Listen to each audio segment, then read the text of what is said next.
we want to tell you about another podcast from PRX called Monumental. This podcast explores questions about the past, present, and future of U.S. monuments, uncovering the stories about what and who is important, as well as the stories that have been left out.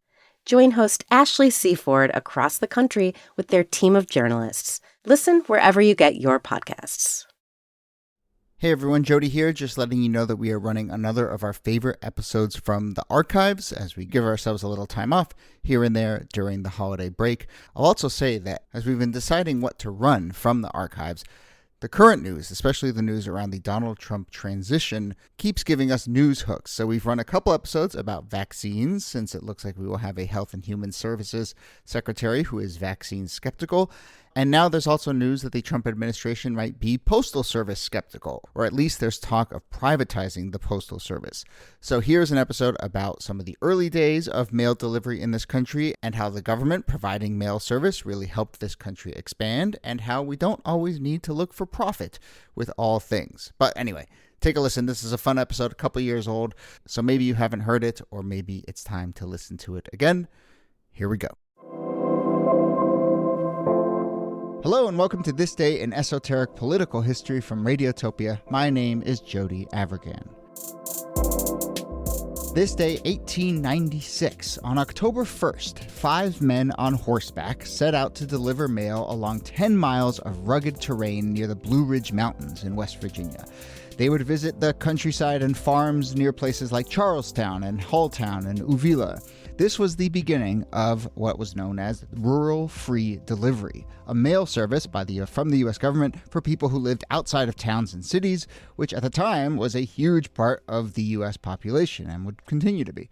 Rural Free Delivery connected farmers and others in rural areas, led to the further integration of the postal service into American lives. It eventually kind of meant that there needed to be better roads and other transportation to rural parts of the country, had a big effect there. It was also, no surprise, a bit of a political and financial football, a laudable goal, but not without controversy, and a lot of people backing it were really in it to line their own pockets, including, you're about to meet quite the character, folks, Postmaster General John Wanamaker. But this is a really interesting moment. It goes far beyond just those 10 miles along the Blue Ridge Mountains. Here to discuss, as always, Nicole Hemmer of Vanderbilt and Kellie Carter-Jackson of Wellesley. Hello there. Hello, Jody. Hey there.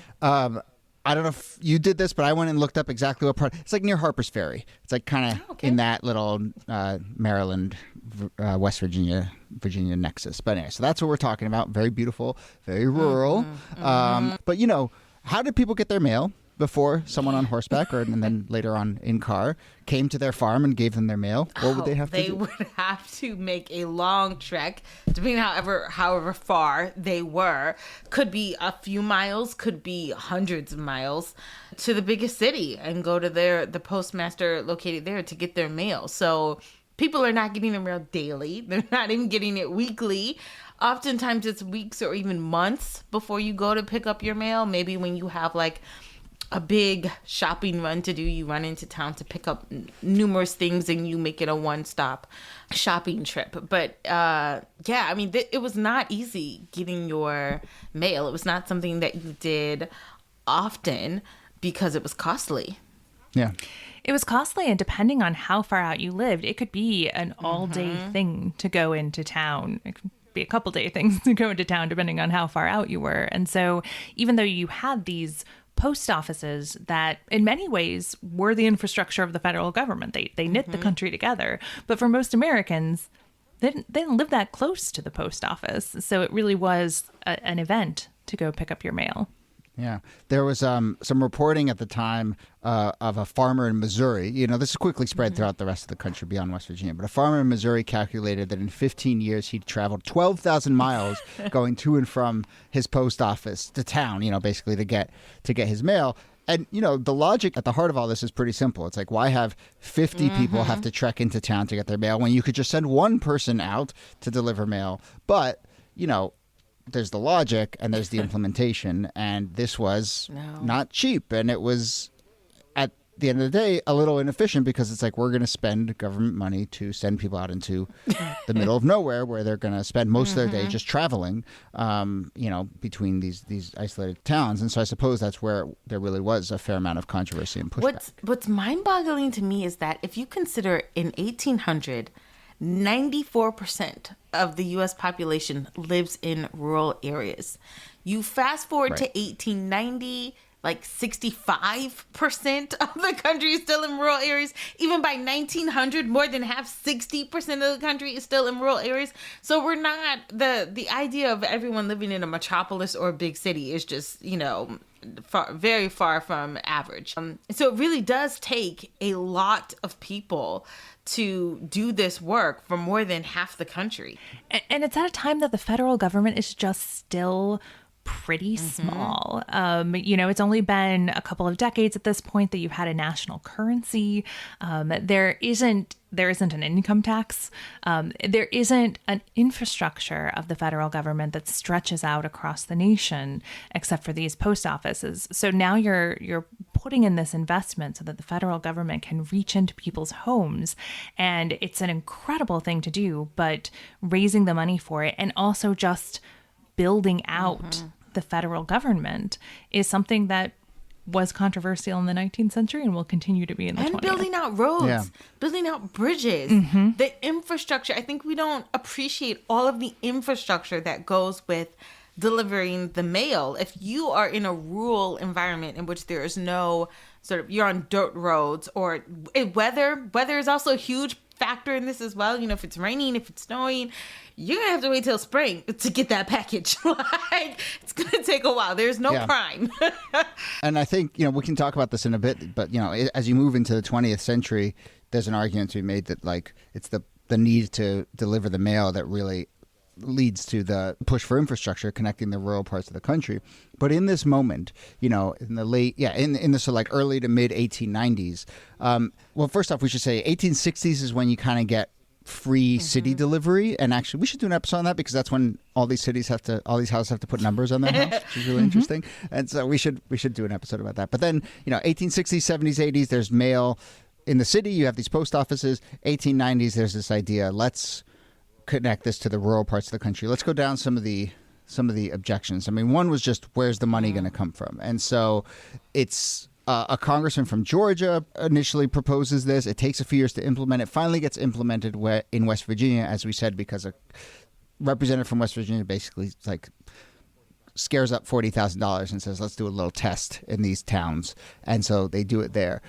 A lot of the big pushback comes from businesses in cities who say, Kellie, as you were pointing out, a lot of our business has to do with the fact that a rural farmer makes their weekly or bi-weekly trip into town to pick up their mail, and then they shop at our store, they look at our catalogs, they, so forth, and they buy their equipment. And a lot of our business is related to the fact that, yes, we have to drag people into town. And so a lot of the opposition here was from kind of business owners. Yeah, from business owners as well as competitors. There were paid private delivery companies that you could contract with. And so there's a lot of commercial interest in opposition to the federal government doing something for free. This is going to be the case, again, throughout the 20th and 21st centuries. But there really is this idea that if you disrupt the way people do things, you're going to disrupt all of the businesses that were built around the way that people do things. And so there is this resistance to it, but there is so much demand. Once people get a taste of rural free that delivery, prime, they're like, "Oh, that 2-day shipping. give me that good mail."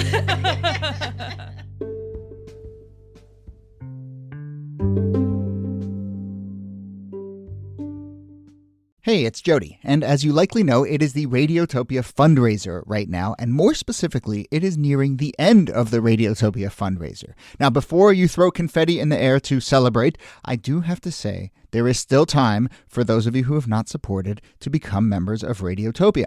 And we have a goal of 2,024 donors before the end of the year. We are just about halfway there, so some work to do. If you are one of those hang around and see kind of people, now is the time. If you're listening to this sentence that I'm speaking right now, take a moment to think about what that means. It means you're the kind of person who likes this show enough that you are still listening to a fundraiser pitch let me look at my watch here, about 27 seconds into this thing. That probably means you like this show and you like the work that I and Niki and Kellie, not to mention Jacob and Brittany and Kala, do. By supporting, you're helping us make exactly the show we want, but also casting a vote for independent media, which needs all of the help it can get right now. $20, $5 a month, $10 a month, $7,000 a month. Figured I'd throw that out there just in case. Anything you can do to go from listener to supporter at whatever level works for you, it means so much. And as a token of our gratitude, when you donate today, you will also get access to the list of our favorite things curated by me and all of the producers at Radiotopia. It is actually a pretty incredible collection of recommendations. So head on over to radiotopia.fm/donate to donate today. Write a little note saying you're supporting this day. Once again, that's radiotopia.fm/donate. And thank you so much.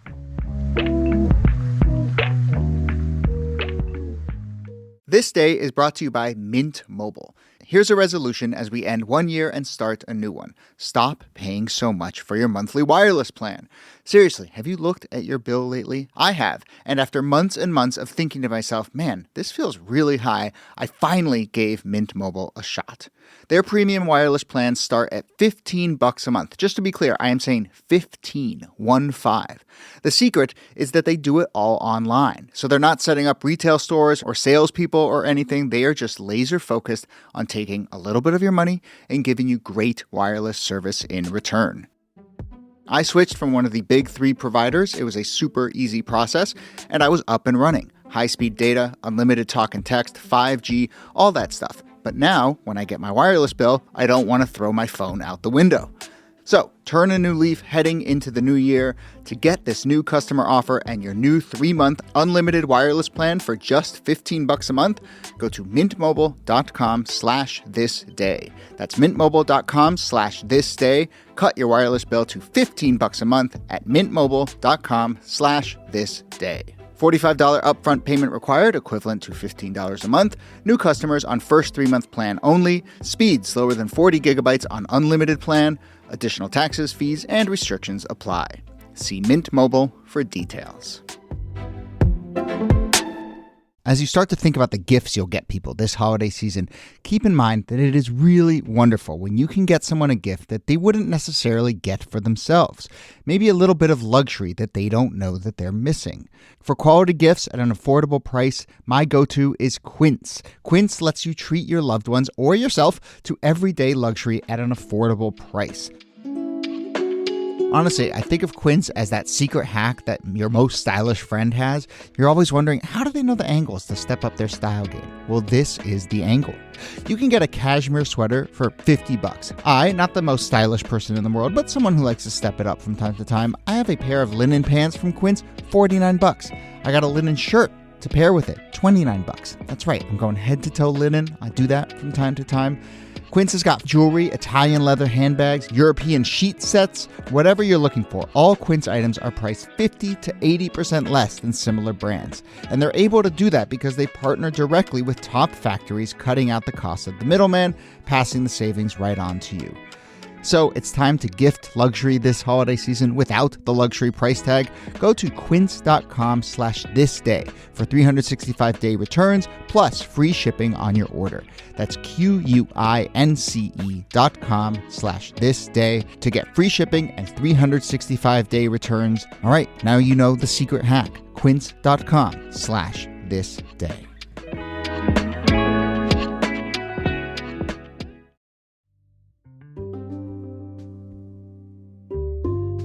There is the fear, obviously, from existing businesses of like, oh, this is going to change how we've been doing business. But then quickly there's a realization that, oh, there's a whole new business here to be had. And I think this is where we can walk Postmaster General John Wanamaker onto the stage. And I should know this as the closest. I'm not really from Philly, but I sort of claim I am. And Wanamakers, if I'm mispronouncing it, Philly listeners, I apologize. It's a big department store in Philly. And so this person, if people know this name, they probably know it because of the department store. And it's not a coincidence that we have a postmaster general who also owns a department store and starts to put two and two together and say, you know what? There's the ability here to sell my goods to people in rural areas. It's been really hard to get to these customers. And, this guy, John Wanamaker, is just, on the one hand, he's the postmaster general while this is all happening and is really sort of overseeing a real important initiative. He is really in it for himself. And so, he persuades Congress at one point to pass an act prohibiting the sale of lottery tickets through the mail. And then he goes after them to collect the fines to line his own pockets. He fires 30,000 postal workers and then rehires them. He commissioned, at one point, this isn't really related to this scheme, but at one point he commissioned a series of stamps that apparently were just really terrible. And everyone was like, these are incredibly low quality. What are you doing? He's giving contracts to business partners. The postal employees had a uniform and he got a new uniform contract with a different person who happened to be a buddy of his.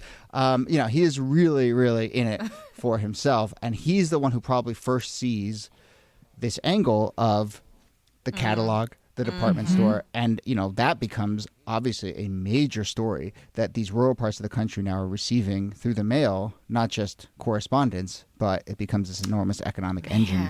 And, years later, we get the Sears catalog and all that stuff, and we get sort of have we done an episode on this? I don't know how political it is, but those catalogs? Oh, yeah. No, we haven't. But, yeah.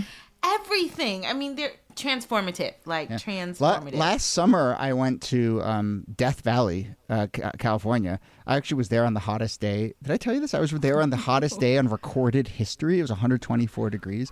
I just happened to be there. But I'm in Death Valley. It doesn't get more rural than that, right? And one of the houses in this little town that I was visiting was a Sears catalog house. Oh, that, cool. In 1914 or something, someone had ordered the Sears catalog, which was delivered there it wasn't called the rural free delivery at that point, but was delivered there in the mail. They picked out their house in the catalog. It got sent. And, 100 years later, it's still standing there in this little desert town. That is crazy. Yeah. That is crazy. I just remember the ginormous Encyclopedia JCPenney catalogs that my aunt used to have. And it was looking for Christmas toys or whatever, going through those catalogs were everything. But I think about how many boxes had to be delivered, how much freight you would have to carry in order to make all of these deliveries, especially when catalogs became a thing. You're carrying even more packages, even more goods. Theft is also an issue too. You have to think about the fact that, postmasters were armed oftentimes because they didn't want to risk losing their product. There's a lot at stake in this endeavor. Yeah, and this is before there's federal highway system. So one of the things that you see that Jody hinted at earlier is that towns would have to actually apply to get rural-free delivery. They would have to prove that they had sufficient roads for mail deliverers to come to people's homes, and oftentimes they didn't have them. And when they were denied, then the locality would have to raise the money to create the roads to make it possible. And this really does build out the infrastructure of roads in the United States in an era before the federal highway program. Yeah. And just to map a little bit of that sort of demand and just the growth of this, we're talking here about 1896, where it first gets implemented in West Virginia. By the next year, there's 82 routes across the country. Within a few years, basically, the entire country as it existed then was being serviced in this way. By 1905, there were 32,000 rural free delivery routes, and there were thousands and thousands of petitions from towns around the country. And then eventually it gets folded into, by 1913, is what's known as the parcel post. And that's kind of how that's part of it's not called rural free delivery anymore. It's just an expectation. That's what the post office does, is it delivers to all the different parts of the country. One just little thing I'll point out, is there are people here trying to line their pockets for sure. But in the conversation around all this, there isn't, I'm a little surprised that there isn't a sort of big conversation about is the post office making money? What is the cold calculus here? And I just want to highlight that in recent years that has become a thing that we have Trump putting in a postmaster to Joy, and the Joy talks in sort of these very clear this is a for-profit business kind of things. And I think it's a reminder that not everything needs to make money, especially some parts of government don't need to make money. And you shouldn't look at the post office and be that's where the we're going to make a lot of money, and in my opinion. And so this is a nice reminder that there are other reasons to have a post office. Yeah. Well, in fact, the reason the federal government does many things in rural areas, first this and then rural electrification in the 1930s, is because it doesn't make financial sense for a business to do it because it's such a big country. There are so few customers per square mile. And so this is the kind of public service and public good that a federal government exists for. And so, of course, if it were easy to make money doing this, a private company would have done it. But it wasn't. So the government did it. What are governments for? All right. That's what I was going to say. As we wrap up. Sounds about right. As we wrap up, a couple post office facts, because I went to facts.usps.com, one of my favorite websites, because I was just trying to get a sense. It's my homepage, actually. Yeah, exactly. I was trying to get a sense of like, what are the most rural places now, that we deliver mail, and there's all these like facts about the most rural post offices, often on like those little islands off of Alaska or whatever. But the longest rural delivery route is in Clarinda, Iowa, where the carrier every day has to travel 184 miles and deliver 234 boxes. Can you imagine that being your route? Whereas imagine your gas bill. I live in Brooklyn. I once asked my mail guy, like, what's your route? And he's like, oh, it's this block and the next block over. Like, it just takes a whole day to just do 2 blocks, right? But this person drives 181. Man. The shortest rural delivery route, which I guess I don't know how this is defined, but I guess it's rural, but it's 2.3 miles. So somehow that's still part of rural delivery, but it's just a little 2-mile jaunt, and you deliver the boxes. Now, final fact, fun, we'll see. But because I went to facts.usps.com and I searched the word rural, and 2 facts about rural delivery popped up. But then one fact that included the word rural popped up that is not about rural delivery, but it is this fact, and is under the headline on the United States Postal Service website. The headline is, "Parents sometimes mailed their children." And this is a story. This is a story. Kelly's getting ideas. This is a story about the year of 1913 on the official United States Postal Service website, that a few weeks after parcel post began, so 1913, Jesse and Matilda Beagle mailed their 8-month-old son James to his grandmother, who lived a few miles away near Batavia, Ohio. Baby Beagle was just under the initial 11-pound limit for parcels. Oh, my God. Tiny baby. And rural carrier Vernon Lytle picked up the baby from his grandparents' house, put it in a box, carried him in his mail wagon to his grandmother's house. The postage was 15 cents. And You're kidding. And they insured the parcel for $50. So at least they showed a little respect. Like a little life insurance policy. I love it. It's I love it. cheaper than an airplane. It's like, I mean, what in the world? I mean, that's insane. You're sitting there. You live in. I mean, there's not much going on in Batavia, Ohio, and now all of a sudden you have parcel post. What are you going to do? A couple weeks later, let's see what we can mail. We'll see what happens. It's just our 8-month-old. It's I'm fine. So disturbed. Incredible. I'm so disturbed. Well, 8-month-old. Can I just say, as a final pitch, it's so important we take care of our mail carriers, and every year I give our mail carrier my kids' leftover Halloween candy. Oh, that's I a leave good it in one. the mailbox. And I'm like, happy Halloween. My kids are upset by that. But whatevs. They don't need all that sugar. And it's my way of doing, small acts of kindness. Well, and you also live in a pro-pot state. So if you wanted to sneak in some Halloween edibles, oh, wow. I'm sure it would be appreciated by your mail carrier. You might not get your mail the next day, but yes. That's right. It might just arrive much more slowly. I need him to be on time. All right. Well, that brings us to the end of this episode about rural free delivery. And we got a couple others now on the list, which will be good. Mm-hmm. But we haven't done enough postal service stuff. But yeah, let's do it. All right. Nicole Hemmer, thanks to you. Thank you, Jody. And Kellie Carter Jackson, thanks to you. My pleasure. All right.